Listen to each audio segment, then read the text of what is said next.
Hey there, friends. Welcome back to the Meaningless Podcast. It's Pastor Tim, it's Ian, and we're here with the last chapter of the book of Ecclesiastes chapter 12. What are your thoughts, Ian?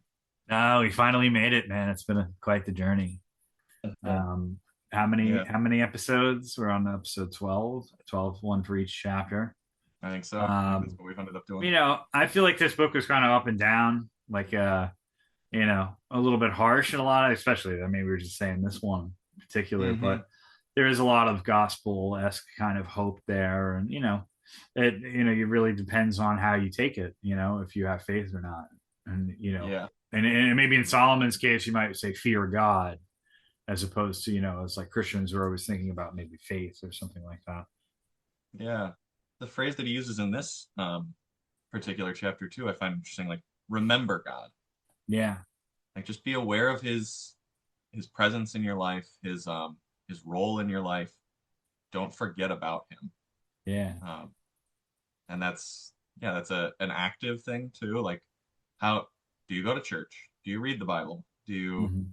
Do you have practices in your day to day that remind you again and again of the presence of God?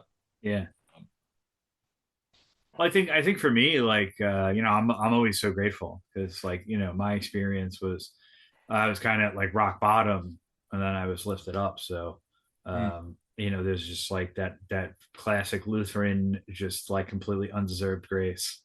So to have that kind of great gift and then be so grateful. So I think that Thanksgiving for me is always one way. Maybe when I don't always like read as much as I should, or you know, I mm, might only look at a passage here and there, because sometimes it's like you don't know where to go. There's so many things, but yeah, I think I always try to keep that in mind. Even an example, I was thinking today when I had home, I had dinner at 6 a.m. because I work at night. But right. yeah, so I had dinner, and then I'm thinking like, oh man, like I'm so grateful to have this meal. And then I'm thinking well, we have the sun, we have the dirt, and we have the seed, and then we have the farmer, and then the harvester, and the factory worker who either processes or cans it or whatever, and then you have the truck driver, and then you have me who puts it out so people can buy it. And I'm thinking of that whole chain, and I'm like, man, I'm just so grateful, like not just for the food and all that effort that went into it, but like just to have that be part of that thing, that place, it's pretty cool. Um, Yeah. and that's one thing that I got out of this too, because like I said, 10 was my favorite. Whatever your hands finds do with your might, right? Put all your effort into it. Um, Hmm. you know, so to me, that was like the most important thing. It gave so much value to even the most mundane tasks. Um, because of the way you're oriented. If you're oriented towards God, then not the self. As Luther liked to say, the soul's curved inward. Is that what it was? Yep. Hmm. Yeah. So that we can only see ourselves. We don't seek God or anything like that. So yeah, I Yeah. think the Thanksgiving is something easy to do. You know, Hmm. like just be grateful for all the things. Yeah. Whether it's even the cold weather sometimes, right? Yeah. Although I don't know if I'm grateful for the snow that we're gonna get Yeah, I out here can't on Long wait. Island right on Sunday morning as everyone's Oh streaming yeah. to church. Oh, it's gonna be perfect. We're gonna have the That's party and everything. I feel like since I've moved to Long Island, 90% of the snow that we've gotten falls on Sunday mornings. So, Yeah. Yeah. It either hits like usually it's November and then like February. And February is like mhm. the heavy one, but I'm actually glad because we might actually get snow for Christmas this year. We didn't get it for the past Yeah, few years. It kind of rained. It was like icy, like nasty. yeah, we'll have to see. I mean, it's this Sunday is only the 14th, Yep. still a good ways away, but All right. we Yeah. should get a nice little snowfall and something to, yeah, be thankful for, frankly. Reminds you of your place in creation. Yeah, exactly. You know, Freezing to death, walking home at 5 a.m. Definitely oof, learns my place in creation. Thanks, oof, Lord. yeah, bundle up. Yeah. But yeah, I think about so many people in history, and Solomon would have been among them, Hmm. had to live the at the rhythm of the seasons, at the Hmm. beck or at the at the pleasure of God in how he was going to send the rain and the snow. If it was raining out hard, you just didn't go outside. You whatever you were planning for that day didn't happen. And there are two things that make me think that I think about with that. Then it's on the one hand, I think it would be worthwhile for us as moderns to not get so upset when like, oh, my plans got derailed. Sometimes that's good for us to just say, well, God, you'll have to make sure that things go ahead for me nonetheless. And then the other thing was, what was it I was going to say? It was a thought in last chapter that the person who waits for the rain is never going to plant. Yeah. Like you can't try and predict everything. You can't try and plan everything out too hard when we are not ultimately in control of this world. Just gotta do it like you said, whatever our hands find to do it with our might. When we can. And and I mean that's one thing too. We talked about, invest in 7 ventures, ship your grain across the sea, right? Like, always kind of be active, always be doing something. And it always doesn't have to be, your job. And I think of this way too, like, I love music and stuff. And some of the bands that I like, they're like just normal people working a regular job and they do their music on the side. So, you could always have some other thing that, is, I guess, getting out there and, whether it's more artistic. Yeah, it could be artistic. It could be a hobby. It could be a social thing that you like to do, Hopefully it's listening to this podcast, but we'll see about that. Yeah. I suppose whoever's listening to this, thank you for doing so. Yeah, thank you so much. And why don't we get into? Been a journey. Yeah, let's reward our listeners' patience. Let's get into the last chapter here of Ecclesiastes. Listen to us ramble for 5 minutes. Right. Let's listen to a wise man's words. Not the fools. The fools are Christ. That's us. Ecclesiastes chapter 12, and it's my turn to read today. So I'm reading out the New International Version. So here's Solomon's concluding words.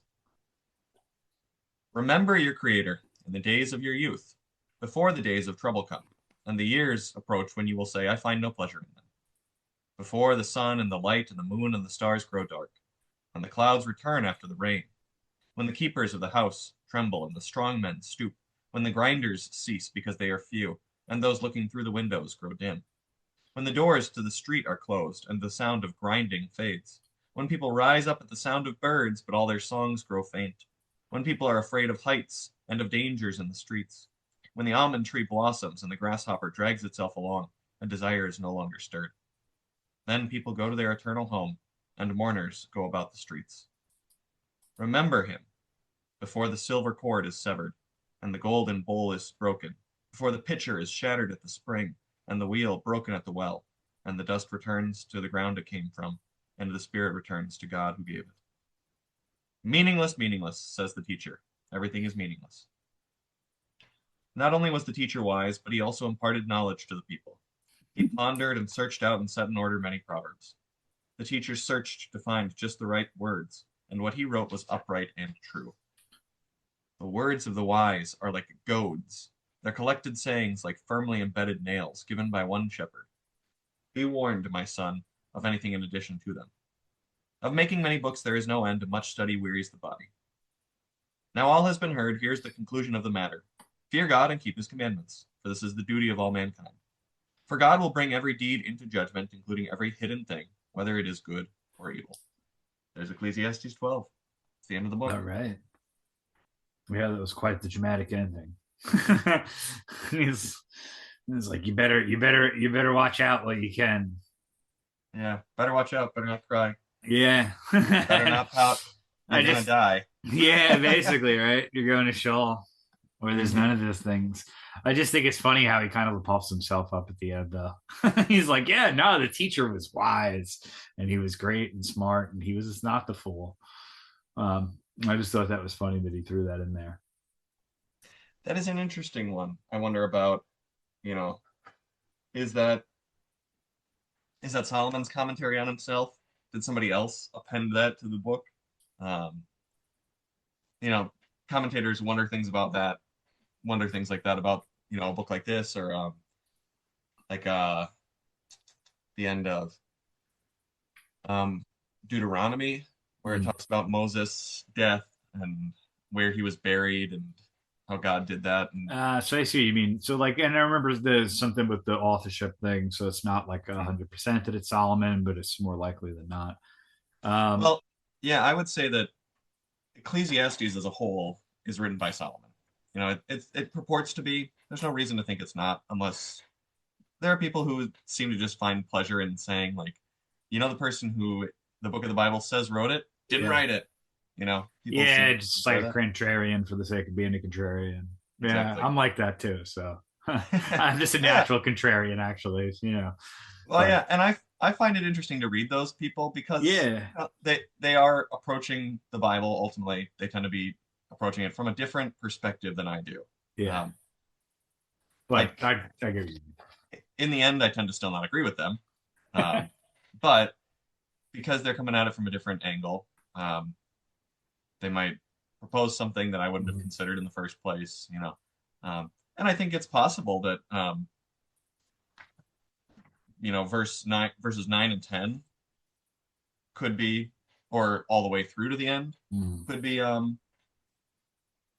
comment by a later editor of the book. Yeah, that's what I Um, was thinking. Like, because I know it's some of St. Paul's letters. They're like, you know, he may not physically written them and like had somebody like speak it out to the scribe or whatever.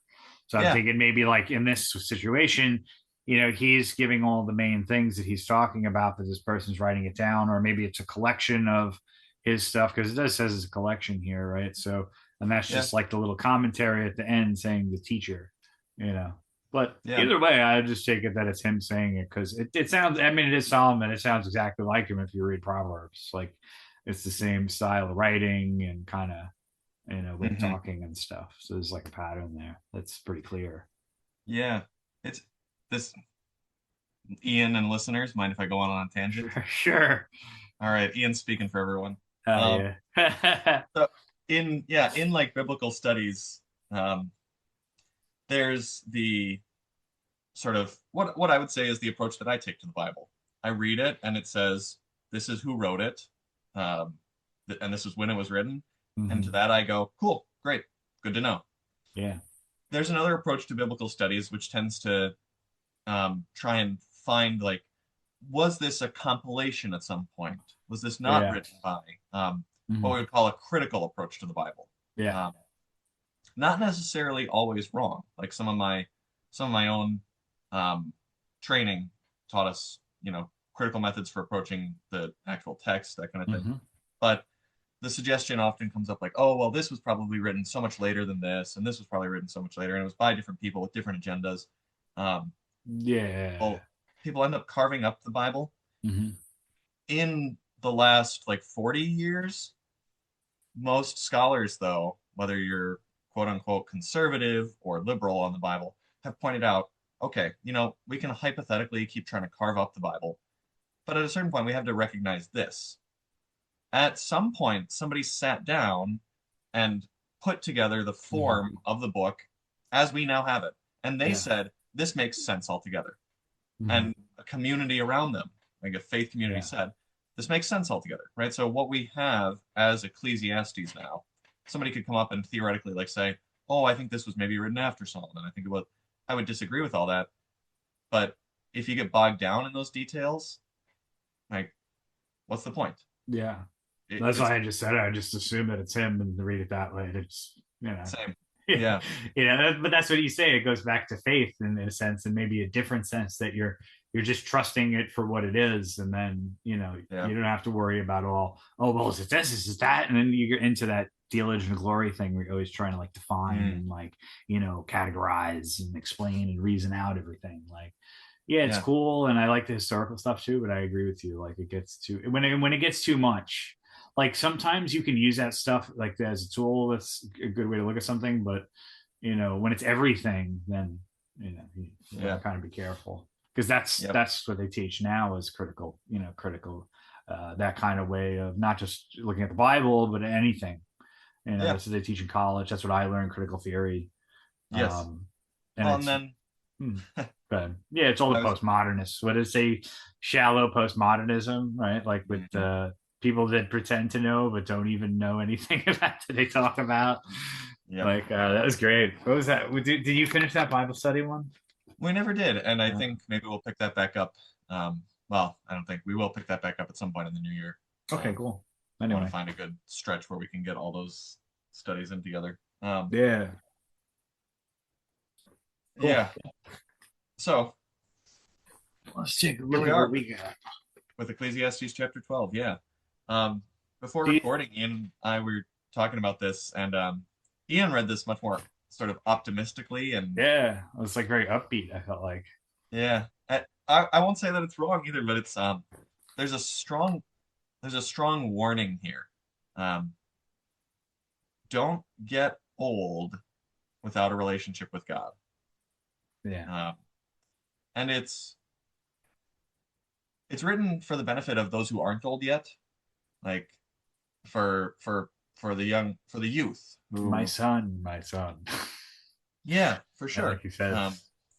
Yeah, it's written for the benefit of the youth, and it describes here like the process of getting old and Mm-hmm. the what happens to your body and your mind when you Mm-hmm. age. Um, Yeah. and so a young person should read that and think, yeah, I need to know that that's in my future because that's just like human physiology. Mm-hmm. And I think too, like it hopefully if someone who is older, who's already experiencing these changes in their life and their body and their mind, Mm-hmm. um, reads this, who doesn't have a relationship with God, I would hope that this is an eye opener to say, yeah, Yeah, it creates a sense of urgency. exactly, exactly. You know, Yeah. like, So oh man, Ian, I gotta get right with God, man. Yeah. yeah. Well, why don't you talk about the more like optimistic things that you heard? Well, I see it as a really positive note. It's kind of more like, he's telling you to get out there and live and do it, and we were talking about finding, contentment and Thanksgiving, eat your food with a thankful heart and drink your wine with a glad one or whatever the thing was, Mm-hmm. kind of like that, Anoint your head with oil. yeah, always be clothed in white. Find contentment in your toil under the sun, in your short time, that whole memento mori kind of thing, Well, and I see that here, right? He's like, it's too Yes. short. Don't waste it. Don't waste any time, that doesn't mean you shouldn't relax, but he's saying, you don't have to be like doing stuff every second. But, this is I saw this more as an encouragement. Like, remember your creator. And then it goes down the line of, how we kind of decline, you know, the stars grow dim, you know, the grinders, like the wheel in the mill stops grinding. I saw that as kind of like the mental faculties, the windows grow dim, you can't see. Yeah. The almond tree blossom is, your gray hairs and, um, you know, sounds, the birds and the sounds of people's voices growing faint. You have deafness there. Yeah. Desire can be, whether it's for your spouse or for food or for anything. Some people, old people just want to. I remember my grandparents at their end, on my dad's side, my grandfather basically just sat in a chair and never moved. You know what I mean? Mhm. So like no desire to do anything. You don't care. Yeah. I there's there's a line in verse 5, two of them that Mm, I think of as I I was reading Ecclesiastes sometime last year and just sure. it suddenly clicked for me like how realistic a picture of aging this is when it says when people are afraid of heights, Yeah. um, specifically, and other Bible translations will translate it this way, when they're afraid of falling. Like Okay. that's such a concern for older people. Yeah. My Um, grandmother. Yeah. yeah, like I have to you like hold fall. her arm all the time. So you get a walker, you get a cane, and you wear like good shoes and you walk slowly because if you fall, like that can be so Yeah. serious. And Hey, Dunzo. yeah, and of dangers in the streets, the other one in verse 5, I just think immediately of like a a little old grandma in her in her house, like twitching aside her curtain Oh and yeah. calling her son and saying, "There's a car that I don't know parked in front of my house." And it's like, Ma, it's it's whatever. Like, Yeah, it's the neighbor. They lived there for 40 years. right. But this is like a very real picture of the physical, the mental changes, the fears and worries that come along with aging. Yeah, Um, and that would be a really, again, for the youth, young person who's listening to this podcast. Um, I think it's an encouragement. yeah, and yeah, it is really when you get down to it. It's hard to sometimes define like what's the line between an encouragement and a warning. Is it just the tone? You know, Yeah, if if I encourage when I was a teacher, if I encouraged my students, hey guys, you can do really well on this test next week. Just be sure to study. Is that an encouragement or a warning? You know, it's yeah, it.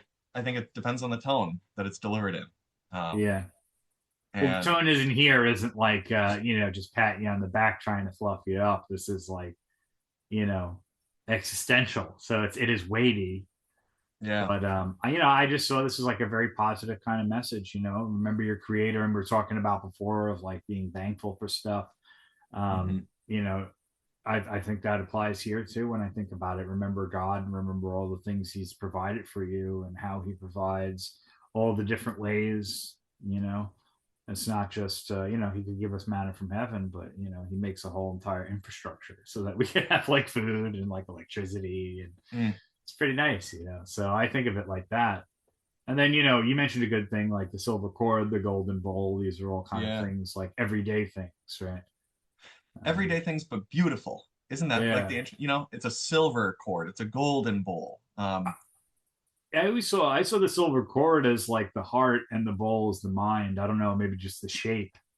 Like Yeah, that, golden bowl as intelligence maybe. And then just because the cord, because when you think like I always think of like sever the cord or the mortal coil yeah, kind of thing evokes that kind of image of like life is like you're on a thread, heart yeah. threads or heartstrings. I've thought of I've thought of those in terms of like maybe different human capacities Oh, okay. that we slowly lose. So a silver cord, yeah, um, the ability to like bring things together like a cord, Mm-hmm. um, your ability to manage your life and your affairs, you Right. can manage your job and manage your finances, and you can interact with your family. And then if you're older, your kids maybe start taking care of you, or Yeah. somebody else is making sure that your bills get paid, and taking your car to the shop, because you're not capable of it anymore. The cord, that used to gather together all of your affairs, is severed. Your capacity to hold your own life together, you've lost it. The golden bowl, I've thought of as like the human capacity for joy. For a bowl is often in the Old Testament like they would drink wine out of bowls. Yeah, that makes You know, sense. so like, um, I'm thinking 2025, man. Nah, yeah, we think of bowl you and we're gotta, like Fruit Loops. yeah. You know, maybe. Ah, man, I see Fruit Loops every day, man, and I'm like, oh man, I feel bad for those kids that got to eat that for breakfast. Mhm. Yeah, but so like the capacity for joy and for partying, frankly, um, it's broken, and the pitcher is shattered at the spring. Like your ability to, you know, again, an era where they had to go and get water from the spring. They bring it Yeah, back in the pitcher. Like at a certain point in as you age, you don't have the ability to, maybe your son runs out to, your son or your daughter or your daughter-in-law, whoever, you know, they run out to bring home the groceries for you hmm because you can't get to the store anymore. Um, the wheel is broken at the well.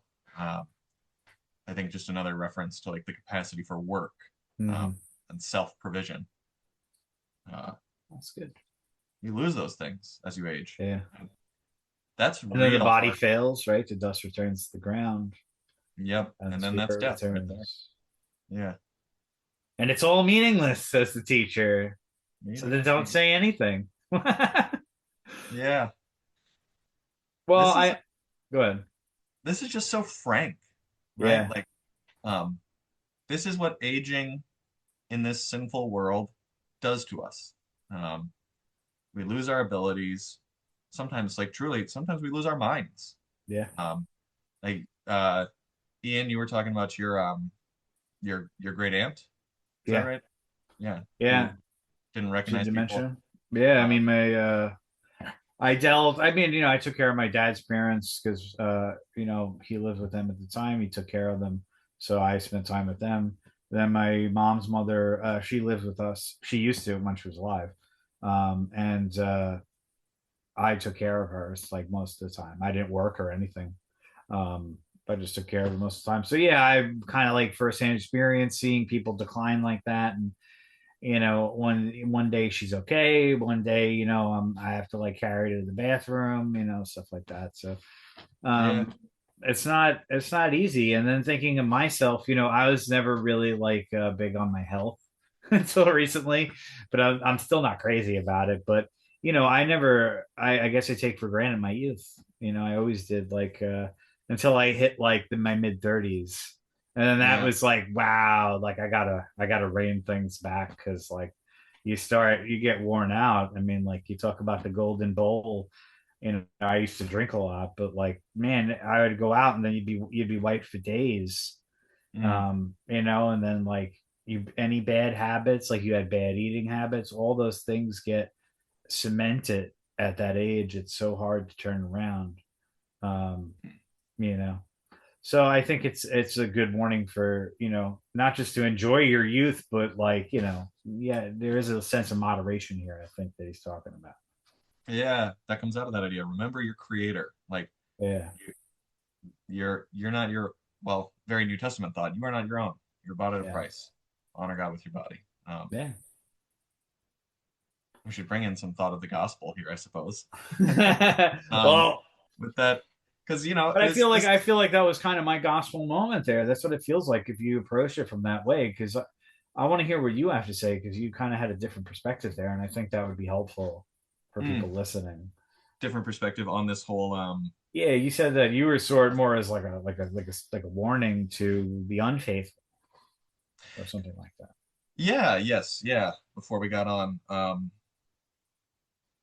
I think if you are an older person again who is hearing all this and you're an unbeliever, you're de-churched, you're doubtful, um, listen to the things that old man Solomon is saying here, right? This isn't just a couple of guys in their 30s talking about getting Well, this old and podcast is, but yeah.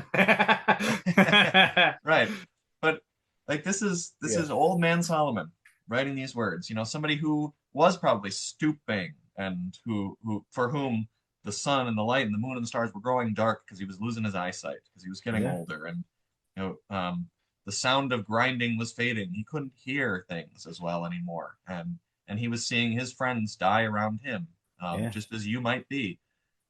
And he says, remember your creator, right? Like acknowledge that you are um, going to die and that you need someone else beyond you to solve that problem. Yeah. Um, and God's promises that He has solved that problem. That um, Christ Jesus died for you, um, rose to life to guarantee your resurrection as well. Uh, that that the fading life that we have here in this life, that yeah, slowly we lose all our capabilities, we lose our sight, and we lose our senses, and we lose our minds. That will all be restored in the new creation. Mhm.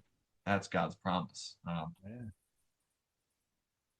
Well, I was thinking too, like, I was thinking too before, like, when we were talking about what was it again? Oh yeah, when we were talking about like who's the teacher, is it really Solomon or not? One way I was thinking of is like, I always said like, time and experience is like the great teacher, right? Something Mm, like that. So yeah. I wanted to, what you were saying right there kind of made me realize too, like, Solomon had all these experiences, because I like to, kind of bring this up sometimes to remind people that like, he's not just, some regular guy. He was, extremely wealthy. He had everything imaginable that he wanted. So, you know, I think for somebody like that to come to this level of humility in the end, you Yeah. know, even, maybe somebody that was probably pretty arrogant and like kind of assured of himself. And I mean, he even says not only was the teacher wise, but he imparted knowledge, right? Like, so, but yeah, I mean, like, if he could humble himself before God, I think that, anybody could. Yeah. Um, and it's not easy. I mean, for me, I went through like the classic like Lutheran thing where it's just like it just happens. And then I'm Hmm. like, oh, well, this is what that is. Oh, okay.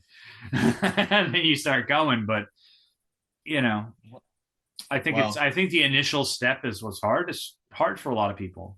I was fortunate it happened for me, and then I came and saw you, and we talked about Luther for 45 minutes, and I was like, oh, yeah. this is the place I want to be. Was that? I was called to.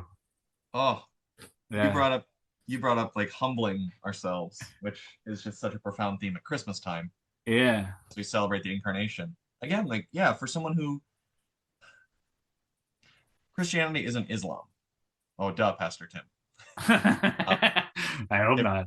Different book and everything, but like specifically, Different. um, the theology is a very different thing. We Christianity is not a faith that says just like grovel before the Almighty God and hope that in mercy He accepts you.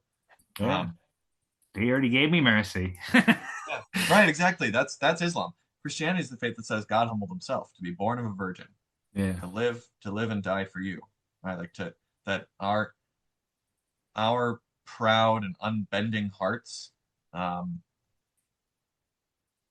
God has already done everything necessary to reconcile us to Him. He sees the unbending, unwilling pride, um, that separates us from Him, and I think about my kids.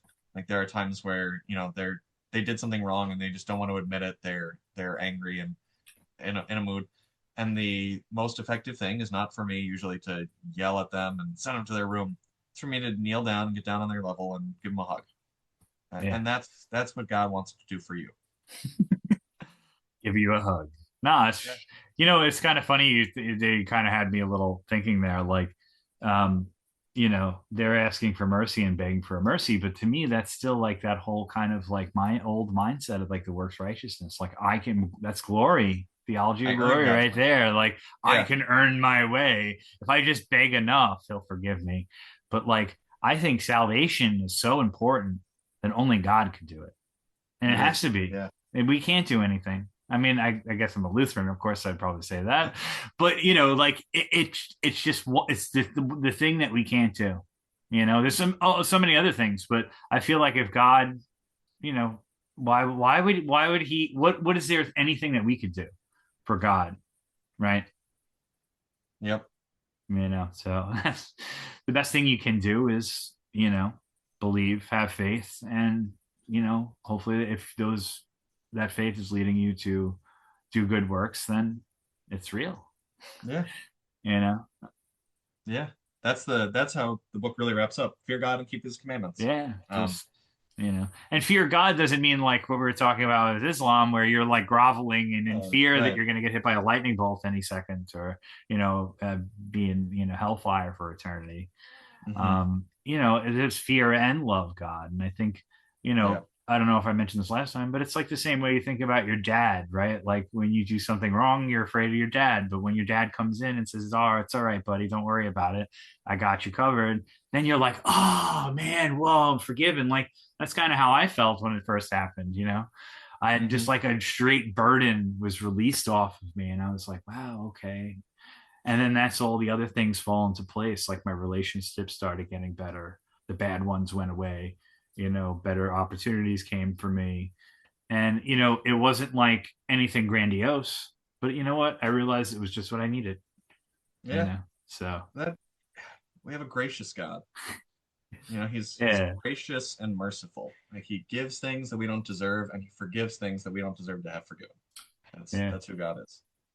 I mean, and, you got to think, I know a lot of people go through hard times, and it sounds like I'm just saying it's all positive. I mean, like, you got to be patient. Sometimes the things that you want aren't, they may come in time, they may not, right? Who knows what goes on under the sun, right? Yeah. Who knows what will happen in the future? And Yep. nobody can. So, Mhm. Again, the trusting is the most important. And I even realized myself, like, there's so many places in my life, I'm like, oh, I think I'm doing all right as a Christian, right? That's the trap when you're not when you do.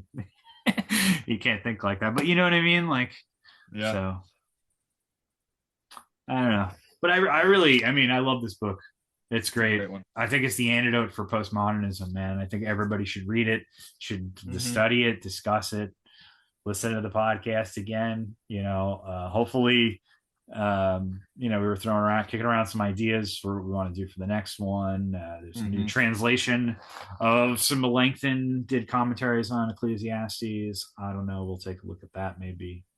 But, I think this is an important book and one that is worth reading and rereading and, maybe Yeah, highlighting some of the passages that really stand out to you.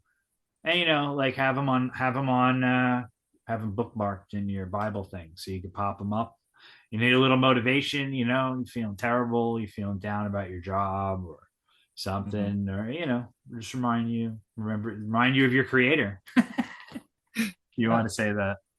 Well, and that's verse 11. I think you're echoing the thoughts that are in there. The Yeah. words of the wise are like goads.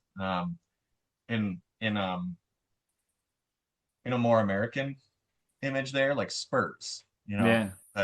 So a goad was something a point, basically a long pointy stick that Yeah. you poke the ox Yeah. with to get Yeah. him exactly. We think maybe of like cowboys with the spurs on the boots, really Yeah, kind like of a cattle's prod or something like that now, the electric ones. yeah, gets moving along. Like that is something that wise words do. They Yeah.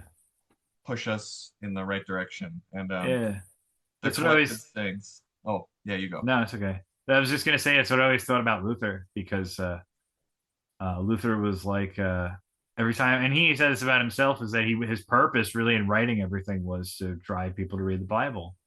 Yeah. And I was like, man, every time I read Luther, I'm like, I just was reading like something off the Heidelberg Disputation, one of the theses, and like I look at my browser, and there's like 20 tabs later, like an hour later. I'm like, man, just like I'm just going in, and it's like it's so good. Um, yeah. Yeah. So Yeah. yeah, like Pushing us. you just got to read it, Yeah. internalize it, because The other, well, yeah, there's a lot in there, man. right. And the other thing that Solomon calls, the sayings of the wise, obviously scripture, but also just, yeah, if you read like good thinkers, their Hmm. collected sayings, Solomon says, are like firmly embedded nails. Yeah. You ever hang anything on the wall, Ian, without like putting an anchor in that should have had an anchor, and it Yeah. comes crashing down Yeah, like we were worried about that putting the TV up in the basement at the church. over at church? Yeah, that's right. Yep. Yeah, luckily we found the stud right away, so I was like, oh, I didn't want to be Nice. the one responsible for that. For that falling down. Yeah, Yep. Andrew was just like put the thing up, and oh, whoops, I blew up his spot. Sorry, bro. All good. Yeah, like when you hang something, it's important to have it, um, yeah, to put an anchor in the wall or to find a stud to use the right size Yeah. nail. You can't hang a big um, canvas with a wood frame on like a dinky little upholstery nail, Hmm. and or a thumbtack. Um, Yep. and you can't hang your life on stupid words. Like when when you're wanting to move ahead in your life to do something with your life, you got to look for wise words because Yeah. those are firmly embedded nails. They're something that you can hang your life on and be confident Well, I think I know a book that I could in. recommend Me that you too. should read. Yeah, It's yeah, called the Holy Bible. There's a lot of wisdom yeah, in there, not just this one, but yeah. yeah. Again, I was really, I read this before we thought about doing the podcast. So it's kind of funny that you mentioned it because I was like, oh man, what are we gonna do? And I was thinking one of the synoptic gospels maybe would be better, but you came out with that, and I was like, I just read that. That is really good, man. I'm liking it. So Ecclesiastes in particular. Yeah, yeah. So yeah. I'm grateful that the Lord had everything kind of work out that way, like He usually does. Hmm. It's easy for me to just lay back and trust God because I was always like seat of the pants, not like, the only time I really worry about stuff is like when I have to when I have to go to social situations. That's about it. But Yeah, man. Is your golden bowl broken? Maybe. I don't know. Has to be fair. I'm actually I'm pretty happy. Yeah, I was gonna say I find you to be a pretty like gregarious guy. I'm always glad when Yeah, you I'm a can. good actor, man. I'm always glad No, when you can I just try to connect. have a good time and be honest, and but a lot of times too, I do get really nervous. So that's like my thing is I play like the buffoon or the fool, try to be happy, make everybody laugh. I was always like class clown kind of thing. So that's just my way. But Yeah, yeah, that's what God uses all the weirdos, if you want to put it that way, right? The broken stick, the broken bowl, whatever. He redeems them and gives them a purpose. So you don't always have to be perfect to be a Christian. yep. I think if you were perfect and a Christian, you'd probably not. I don't know, there'd be something wrong there, man. Anyway, I think so. Well, all right. So yeah, I think that's I that's think it. everything I've got from Ecclesiastes chapter 12. Yeah, Ian and I have been talking about doing maybe a little bit of an Ecclesiastes retrospective. Yeah. So that might be our next episode. And Yep. then when we wrap up, we'll take a little bit of time off and we'll come back with a new season, new book. New year. Yeah, in the new year probably. So, Yeah, most likely. I would say it's what I we s- got like 2, 3 weeks left. right, I suppose there's no, yeah, it'll be the new year. So, friends, God bless you as you close out the Yeah, I year. hope you have a Merry Christmas. Hope you went to church.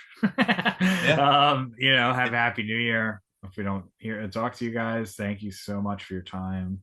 I hope you even got like one little thing out of this. That would be beautiful. And it just brought you closer to Christ and reading the Bible, reading God's word, brings you to faith. Even if it's not now, even if it's 10 years later, if you remember your creator one day, I think our mission would be accomplished. absolutely. Thank you, friends. All right, thank Thanks, Ian. you. Yeah, man. Grace, peace be with you. God bless you all.